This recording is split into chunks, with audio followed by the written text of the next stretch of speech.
Have you ever found yourself playing a game and you stumble across a spot in it that serves no real purpose, but for some reason it just feels right? Something about the fact that you don't really have to go to this spot, but you can go to this spot, makes it feel special. There's no point in being here, but this is your own private little section of the game, all for you. This is a very interesting feeling that I feel is unique to video games, because you can feel cozy in the real world, but this is just a different kind of cozy. I know I probably sound insane right now, but if you know what I'm talking about, you know what I'm talking about. It makes sense when you feel it. So let's try to talk about some spots that invoke this feeling in Wizard 101. I want to try to look at least one spot for every world in the first two arcs of the game, which means that we're going to cover everything from Wizard City to Chrysalis. A lot of these locations are used once or twice in the game, and then they just kinda sit there, never being visited again by the game or our wizards. So let's see if we can find some cozy spots. First, we're gonna hit on Wizard City, and you already know Wizard City is gonna have more than one entry because Wizard City is just that peak. I can't choose just one. In Ravenwood, each school besides Death and Balance has its own tower. I guess the function of these towers are for professors to demonstrate spells or have practice battles. Not really entirely sure why they're here. Maybe it's where they have their weekly Smash Bros tournaments. All of these towers honestly kind of exhibit qualities that I think qualify a spot as obscure and cozy. These towers are used for quests once or twice in the game, usually just for spells, but never again, which leaves these rooms just kinda here, and it feels extra weird because Ravenwood is such an important place that your character will very often revisit. But the specific tower that I think fits this vibe the best is the Death Tower, because instead of in Ravenwood, it's all the way in Nightside, behind the waterfall in the Commons, off the beaten path, and forgotten about. Not only is this a location that you'll never see players at, but it's also an in-universe abandoned and forgotten about location, making this place feel oddly cozy and warm. Another spot in Wizard City that makes me feel cozy is the Dragon's Mouth Cave in Gollum Court. I think it's just the fact that, once again, it's a spot in such an important area that you only have to go to once. Then it's just kind of here. You'll rarely find your character going to Gollum Court, let alone going behind this tower and behind this barred entrance into a dark cave with lava and an ominous dragon statue. This area feels so important, yet it really isn't. Don't worry, Dragon's Mouth Cave. You're important to me. Wizard City also has a few NPC houses that you can just walk into. Take this house in Unicorn Way that houses Mr. Toto and the Tin Man, for example. They have a painting of Castle Darkmoor for some reason and see players approximately once per playthrough, if even. This building is only relevant through an early game side quest and never again, so it's possible you haven't even seen this place before. If you're ever feeling lonely, go hang out with these two. I'm sure they'd appreciate it. There's a few other similar instances in Wizard City, like Mildred Farseer's house in Colossus Boulevard, which is so similar that she actually has the exact same house layout as Mr. Toto and the Tin Man. What a coincidence. We also have my personal favorite cozy location in Wizard City, which is Catherine's house in Crab Alley. She has posters of King Thermidor and framed pictures from Celestia, which is very fitting for a crab person. I really love that this place is underwater, so when you're here, your wizard swims around instead of walking, and it just feels extra hidden because it's underwater, if you know what I mean. I really like underwater aesthetics, and you might see that I'm a little partial to water stuff in this video, but that's just what I find comfortable. Heading out of Wizard City and into Krokotopia, if we go into the Krokotopian library and go into the seemingly innocent door, we're taking into a hallway that holds two key bosses, Ra and Sapodi. And while this area isn't necessarily obscure, you won't ever come here naturally. The game doesn't communicate that you can go into this room, and it feels like a little secret when you find out that it's here. It also makes me wonder, if there's bosses behind these two doors, what's behind the other doors? Maybe a secret Krokotopian Dairy Queen?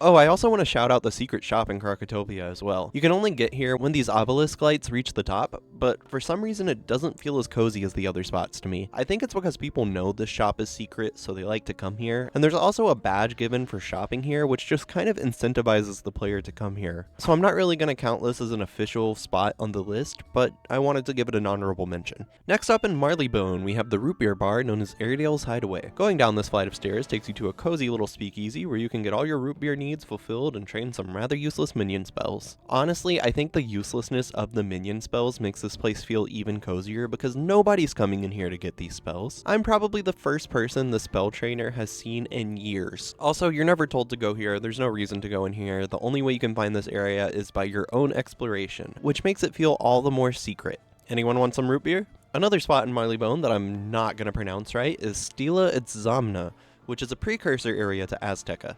I was surprised to learn that you could just go revisit this place anytime and it isn't a one-off occurrence. There are 2 Goliath Rampagers sitting over here, but don't worry, they won't bother you if you don't bother them. You can even go inside of the castle here, which you did once in the main quest, but I forgot about it, so I was surprised when you could. Also, if anyone doesn't know, this place is just the Wizard's Watchtower house with less rooms, different colors, and Marleybonian windows, which I can't think of another time the game has used a house as a questing location, but I could be wrong about that. I even found a silver chest inside of here, which it feels weird to see silver chests in a place that's usually a house. I don't know, this place feels cursed. But cursed in the cozy kind of way, if that makes sense. Heading over to Mushu, there's a spot in the ancient burial grounds that always gave me this feeling as well. In these crypts to the very bottom, there's a room in here that's very cozy to me, and I think it feels this way because every single room surrounding this area has enemies in it, but this one has none. You can't do battles in here. I think it makes it feel like a safe haven in the face of enemies. It also means anyone from the outside world is going to have a harder time getting to you, making you super safe and secure in this specific spot. Oh, also, you can activate these candles and go through a portal to another area that feels a similar way. If you defeat the boss here, you're just left in an empty open space with a blood-red starry sky.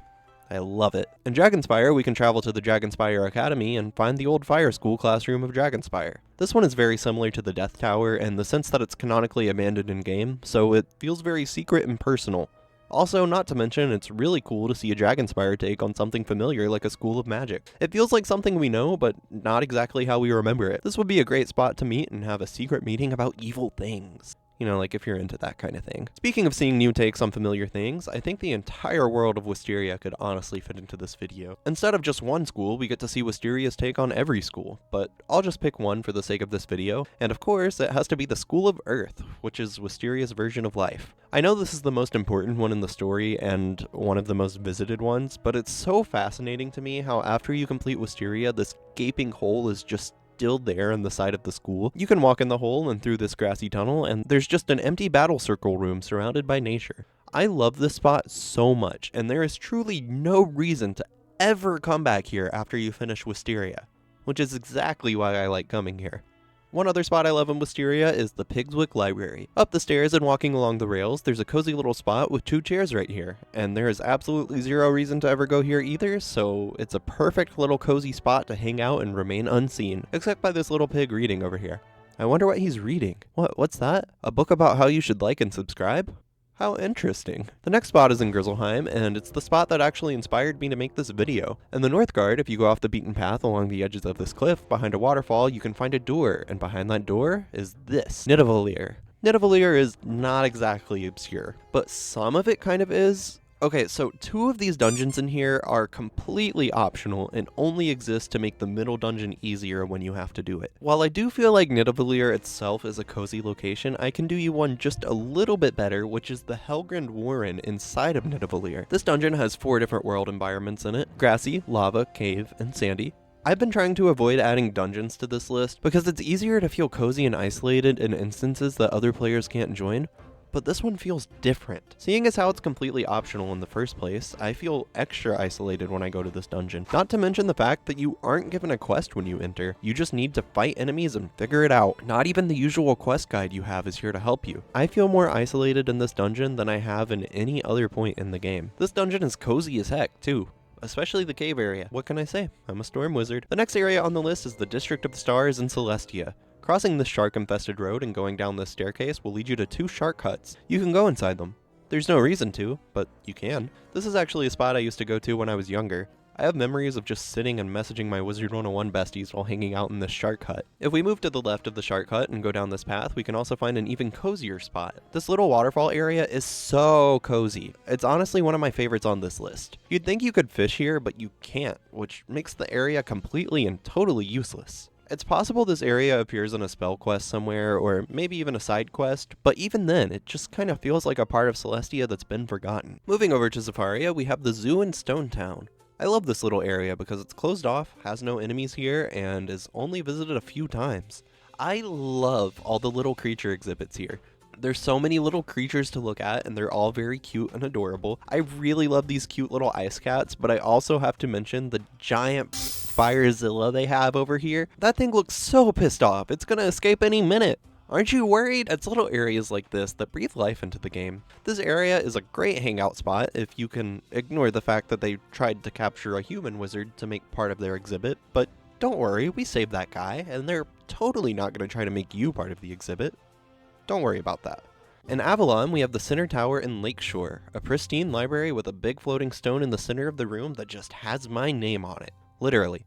I don't remember the context within Wizard101's story as to why this rock has my name on it, which honestly makes this room so much better. Why does this rock have my name on it? I don't know, you're asking too many questions. It just does. Another aspect that makes this place feel cozy to me is its location. This place is in the middle of a lake, and you can only get here by traversing the lake path, which makes it feel further disconnected from the world and something like only a wizard can get to. Sitting outside of the tower is a guardian seraph and the Lady of the Lake herself, so you can rest easy inside knowing that you're protected by these guys. By the way, just gotta say it, Lady of the Lake will forever and always be my Wizard101 wife. Morganth, Dahlia, Belladonna Crisp, they ain't got nothing on her. Azteca was just a little bit harder to find a cozy spot in. I mean, to be fair, it is kinda hard to be cozy when you're constantly being pelted with meteors because some dumb wizard kid couldn't save your world. I'm sure it would be a lot easier to find a spot here before finishing Azteca.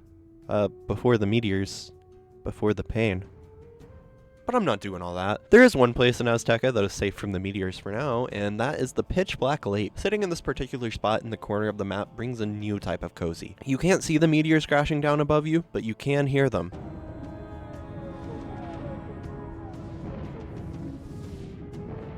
The world above you is being destroyed in real time, and you're down here, hoping it's safe. While the world as you know it is being destroyed, why not go for a swim and watch some fishies float by? Does anyone else find anything oddly beautiful about that? No?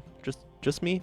Okay. Also, just a side note, it's incredibly easy to clip your camera out of bounds here. Fun. Finally, we're going to take a look at Chrysalis in what is probably the most iconic location on this entire list. Everyone knows it. It's everyone's favorite spot. It's practically the Commons too. I know you guys already know what it is, but I'll just go ahead and say it for the video's sake. It's Crab Tower in Radiance Reborn. You can hang out with none other than the Celestial Crab in here. Need I say more? I mean, he's so frickin' silly. Look at this guy. Oh, and he's also my best friend, and I love him. Alright guys, that's about it for today, but if you enjoyed this and want to see some of the newer worlds talked about, let me know. Also, let me know what your favorite cozy Wizard101 spot is, and why is it the Crab Tower? This has been Sab of the Spiral, and I will see you later, Wizard Gators.